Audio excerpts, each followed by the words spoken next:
বরজলা পিস্তল কাণ্ডে গ্রেফতার আরও এক অভিযুক্তের নাম রাকেশ রায়।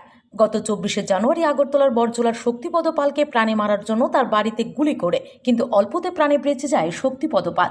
এই ঘটনায় এনসিসি থানায় দুজনের নাম ধাম দিয়ে মামলা করেন শক্তিপদ পাল। এনসিসি থানার পুলিশ তদন্ত নেমে প্রথমে পিন্টু দেবনাথকে গ্রেফতার করলেও রাকেশ রায়কে গ্রেফতার করতে পারেনি। রাকেশ রায় পলাতক ছিল। এনসিসি থানার পুলিশ রাকেশ রায়কে গ্রেফতার করে 3 দিনের রিমান্ডে রেখে বৃহস্পতিবার পুনরায় আদালতে তোলা হয়।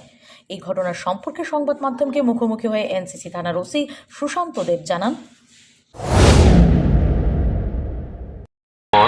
শক্তিপদ পাল নামে একজন লোক বরজলার, উনি এটা অভিযোগ করেছিলেন যে ওনার বাড়িতে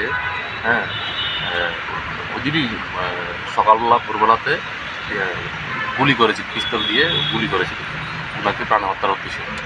তো উনি দুজন একটা অভিযোগ করেছিলেন দুজনের নামে, একজন পিন্টু দেবনাথ, একজন রাকেশ রায়। তো ওইদিনই আমরা যদিও ওই একটা পিস্তল উদ্ধার করি এবং একজনকে গ্রেপ্তার করেছিলাম, Pintu Debnath.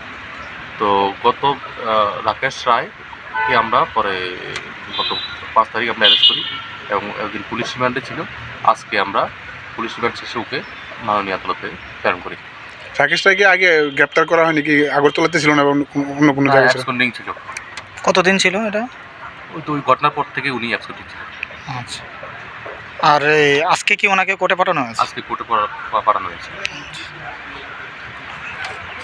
Bureau report, S Bharat live 24 hours.